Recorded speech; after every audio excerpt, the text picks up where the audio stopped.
24 अप्रैल सन 1961 Indian navy की flagship INS Mysore ने बंबई बंदरगाह पर लंगर डाला। जहाजी कंपनी के सदस्य कैप्टन केशव मानेकशॉ नानाभाई बहुत खुश थे। 6 महीने की लंबी यात्रा के बाद आज वो घर लौट रहे थे, और वो भी तय तारीख से 1 हफ्ते पहले। नानाभाई को बेसब्री थी अपनी पत्नी सोफिया और तीनों बच्चों से मिलने की।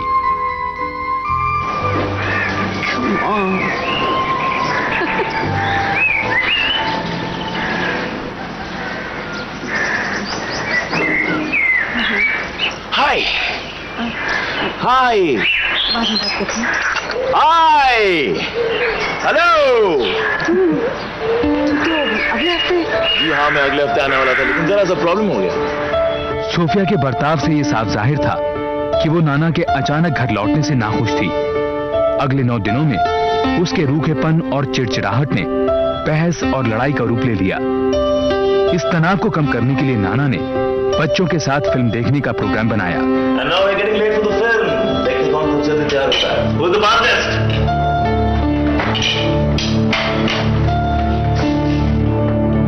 लेकिन इससे पहले कि वो फिल्म के लिए निकलते, सोफिया ने नाना को बताया कि अब वो किसी और से प्यार करने लगी है। कौन है ये आदमी? जो तुमने मुझे पिछले 10 साल में नहीं दिया, वो सब कुछ मुझे प्राण सलूजा ने 6 महीने में दे दिया। इतना प्यार, इतनी अटेंशन, इतना समय, सब कुछ दिया उसने मुझे।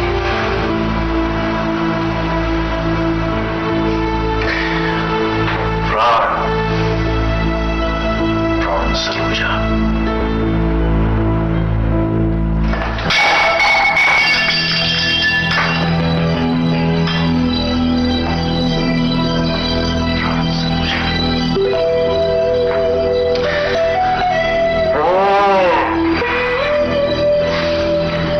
शादी करेगा तुमसे।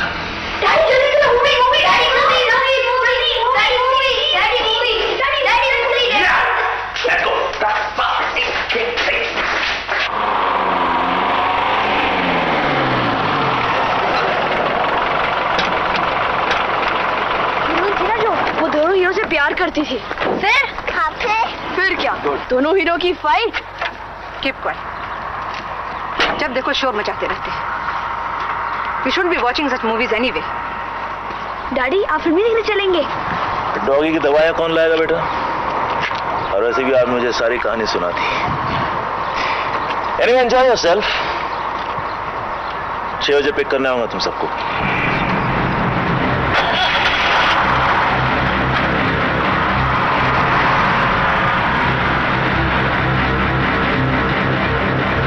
परेशान नाना ने आत्महत्या करने की ठान ली, लेकिन वो एक बार प्राण आहूजा से मिलकर ये पूछना चाहते थे कि क्या वो वाकई सोफिया से शादी करेगा। प्राण के घर जाने से पहले नाना ने अपने जहाज के स्टोर से 1 सर्विस रिवॉल्वर और 6 बुलेट्स इशू कराए।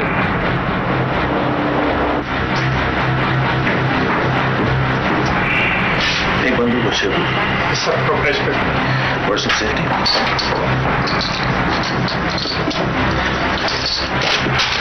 अहमद रहेगा रात को लिख लो। Thank you. No you here? क्या बात? Sir, nothing. Excuse me sir.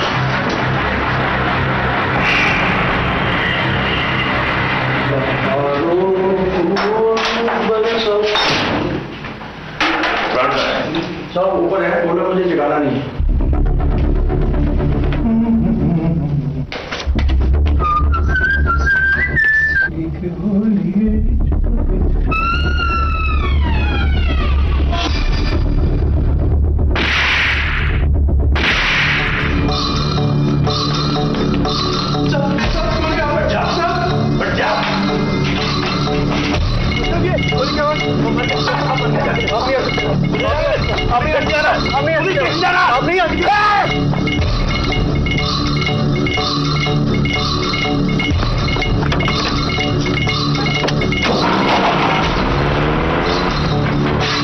हफ्ते के बाद नाना ने अपने सीनियर कॉमोडोर नंदी को फोन किया। नाना का दिमाग स्थिर नहीं था, वो बार बार एक ही बात दोहरा रहे थे, मैंने उसे मार डाला। कॉमोडोर नंदी ने नाना को एक ही सलाह दी, आत्मसमर्पण, surrender.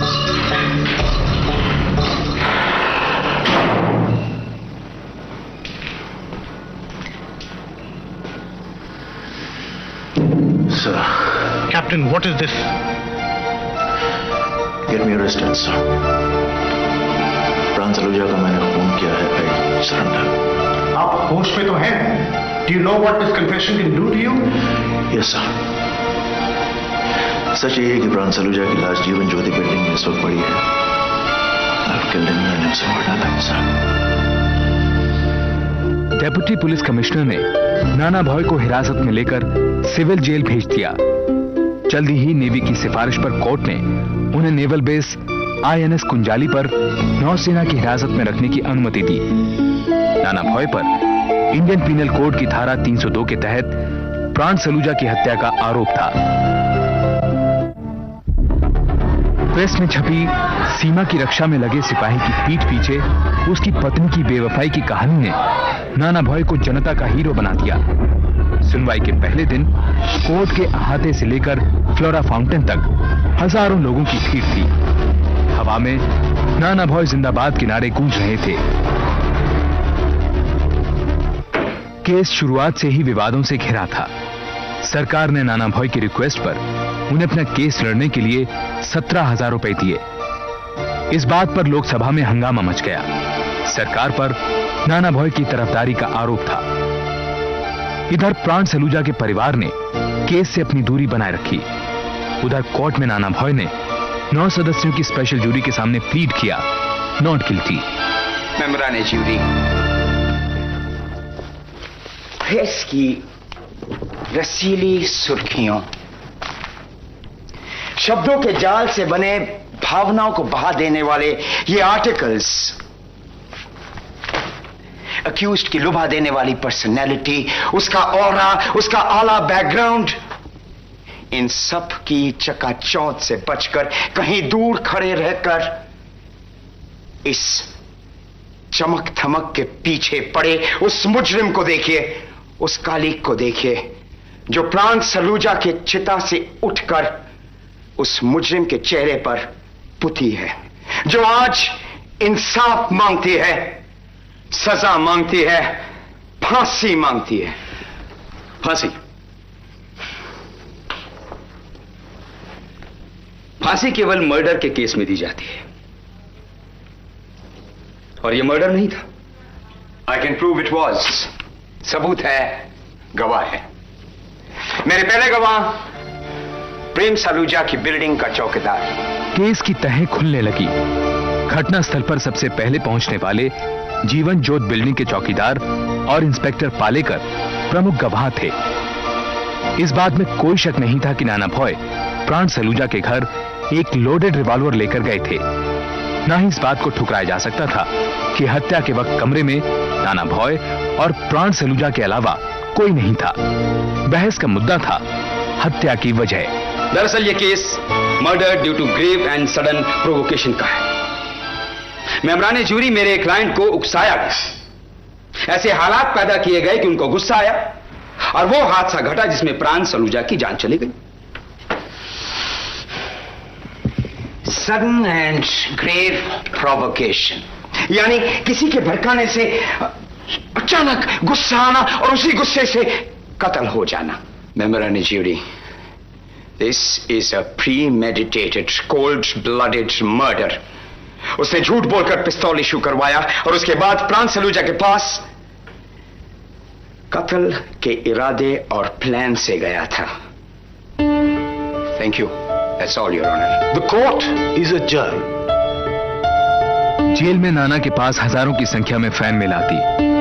Nana भॉय we love you, नाना भॉय हम तुम्हारे साथ हैं। जहां एक तरफ प्रेस ने उन्हें हीरो बना दिया था, वहीं दूसरी तरफ सोफिया और बच्चों को ताने सहने पड़ रहे थे। इसका एहसास नाना को अपने बड़े बेटे टिडली की चिट्ठियों से होता। डियर डैडी, आप घर कब आएंगे? आप गुस्सा होंगे, लेकिन मैंने राहुल की पिटाई कर दी। He is no longer my best friend.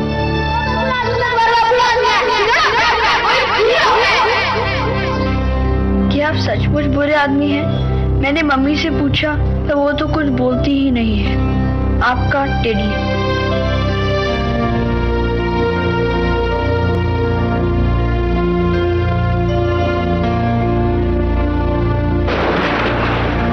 Mrs. Sophia Nana boy, will you please come to the witness box? Sophia, you've got to stand by him. उसको अब केवल तुम ही बचा सकती हो।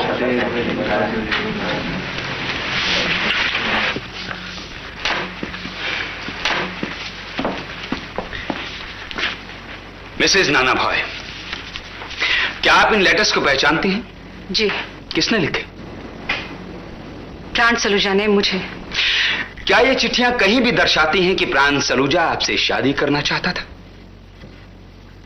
जवाब दीजिए, जवाब दीजिए मिसेज नाना भाई। आपके जवाब पर किसी की जिंदगी का फैसला होगा।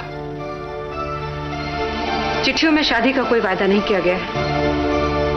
सोफिया ने प्राण की चिट्ठियों का सहारा लेते हुए कहा कि उसे खुद नहीं मालूम था कि प्राण उससे शादी करेगा या नहीं। उसने कोर्ट को बताया कि वारदात के दिन नाना प्राण के घर कत्ल के इरादे से नहीं, बल्कि किसी सवाल का जवाब पाने के लिए गए थे। प्रोसिक्यूशन का मानना था कि सोफिया अब अपने पति को बचाने के लिए साफ झूठ बोल रही है, लेकिन डिफेंस लॉयर जे दारूवाला ने सोफिया का साथ देते हुए उस दिन के हादसे को एक नई रोशनी में समझाने की कोशिश की। कैप्टन नाना भाई, जब अपनी बीवी की बेवफाई का पता चला तो वो टूट गए। एक मायूस, हताश इंसान ने सुसाइड करने का फैसला किया। उसने झूठ बोलकर सर्विस रिवॉल्वर अपनी जान लेने के लिए लिया था। मगर उसके मरने के बाद उसके बच्चों का क्या होगा? क्या प्राण सलूजा वाकई सोफिया से शादी करेगा?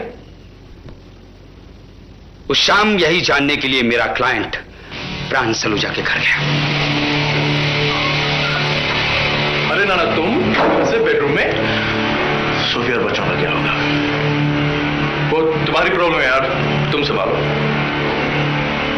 शादी का वादा किया तुमने सोफिया से, तो सो व्हाट? मैं ये जानना आया हूं कि तुम मेरे बच्चों को पागल हो गया हो क्या? इस तरह से हर एरी गरी रात चलती औरत के साथ शादी करता रहूंगा, उसके बच्चों को संभालता रहूंगा? यहाँ तो अनाथ आश्रम बन जाएगा यार। प्राण सलूजा, सोफिया एरी गरी औरत नहीं है। तुमने सोफिया से शादी का वादा किया या नहीं? रिलैक्स, मैं सैकड़ों वादे करता हूं और इस तरह से हर वादा निभाता रहा तो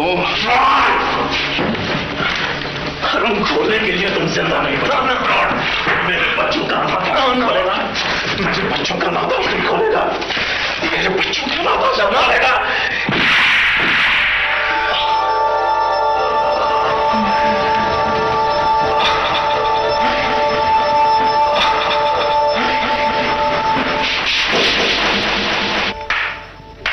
वाह जनाबे वाले, क्या उम्दा कहानी गढ़ी है। शब्दों की बेहतरीन इस्तेमाल से जज्बातों को क्या जगाया है, लेकिन ये सबूत नहीं है। प्रोसिक्यूशन लॉयर सौमित्र बोस के अनुसार हाथापाई की दलील में दम नहीं था। सरकारी क्रिमिनोलॉजिस्ट ने इस बात की पुष्टि की। उनके अनुसार नाना को गोली चलाने से पहले रिवॉल्वर का सेफ्टी कैच छुड़ाना पड़ा होगा, जो कि हाथापाई के दौरान मुमकिन नहीं था। इस दलील का सामना करने के लिए डिफेंस लॉयर दारूवाला ने कमोडोर नंदी को कोर्ट में पेश किया। कैप्टन नाना भाई के सीनियर ऑफिसर उनकी अचूक निशानेबाजी के गवाह थे।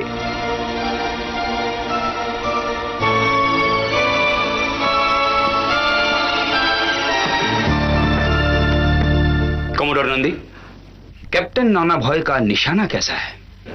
हमारे सबसे अच्छे निशानबाजों में से एक हैं वो। अगर प्राण सलूजा को मारना चाहते तो उनके जिस्म के एक एक ऑर्गन में गोलियां चुन चुन के अलग अलग मार सकते थे। प्राण सलूजा को जो गोलियां लगी, या तो कोई नए सीखे निशानबाज ने लगाई, और या फिर हो सकता है एक हाथापाई में चल गई। Thank you commodore Nandi.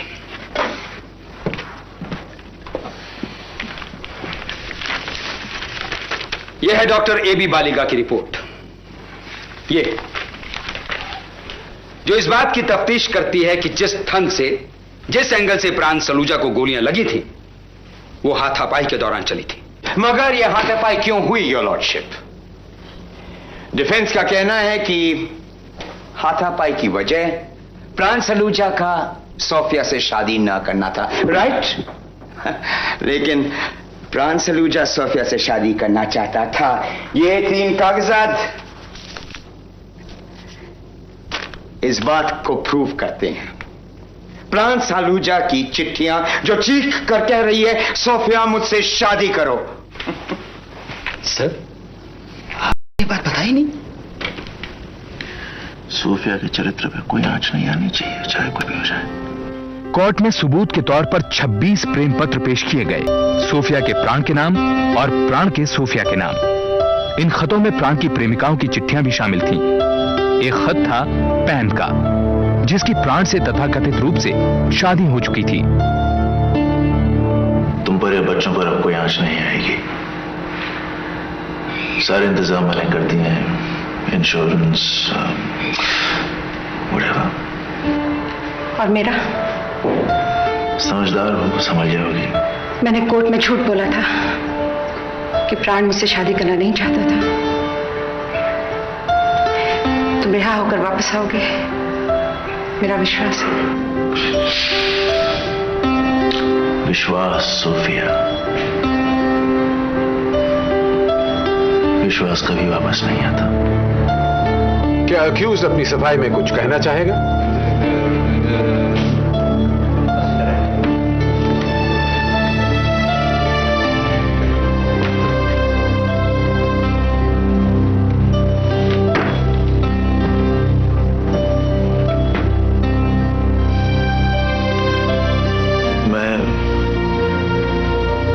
सारी जिंदगी दूसरों के लिए जिया हूं सर, देश के लिए, बच्चों के लिए, सोफिया के लिए।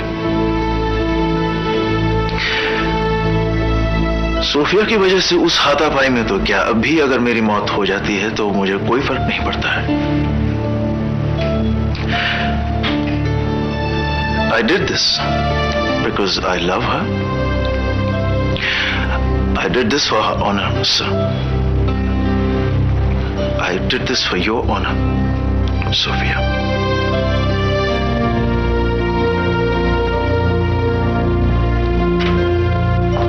मेंबरान जूरी, आपने दोनों पक्षों की दलीलें सुनी। अब मैं आपको यह बताना चाहूंगा कि दफा 302 के तहत कत्ल की सजा मौत या उम्र कैद है, मगर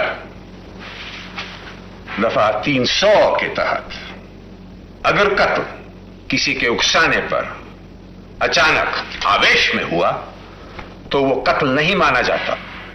इट्स एन एक्सेप्शन। अब एक आदमी की जिंदगी का फैसला आपके हाथों में है। कोई भी होता यही करता। जूरी को निर्णय लेने में 140 मिनट का वक्त लगा। नाना का मार्मिक बयान, प्राण का आशिकाना मिजाज, डिफेंस की हाथापाई की दलील, मीडिया की उत्तेजना और पब्लिक सिंपैथी। फैसला आसान नहीं था। क्या मेंबरान जूरी किसी फैसले पे आए? We have your honor. Court को फैसला सुनाइए। ये जूरी 8 के मुकाबले 1 के मत में फैसला करती है कि captain Nana Bhoy versus state of Maharashtra case में डिफेंडेंट बेगुनाह है, उसे बाइज्जत बरी किया जाए।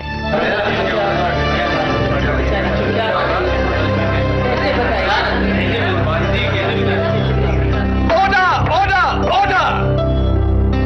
ये फैसला गलत है। जज्बात है, सबूत नहीं, मजाक है, कानून नहीं।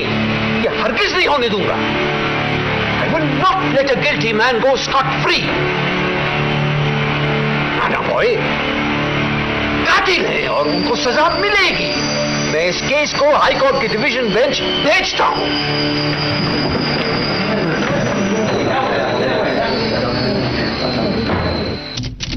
हाई कोर्ट में केस पर एक नए सिरे से बहस शुरू हुई। 9 महीने की बहस के बाद हाई कोर्ट ने कैप्टन नाना भॉय को इंडियन पीनल कोड की दफा 302 के तहत मुजरिम करार देते हुए उम्र कैद की सजा सुनाई। नाना भॉय ने सुप्रीम कोर्ट में अपील की, लेकिन सुप्रीम कोर्ट ने हाई कोर्ट का फैसला बरकरार रखते हुए उन्हें पूना जेल भेज दिया। सुप्रीम कोर्ट के फैसले पर पारसी कम्युनिटी और बंबई की जनता में तहलका मच गया। नेवी से भी इंसाफ की मांग तेज हो गई। अब नाना भॉय का मामला राष्ट्रपति को सुपुर्द कर दिया गया। 2 साल की जेल के बाद 1964 में राष्ट्रपति ने नाना भॉय को माफी दे दी।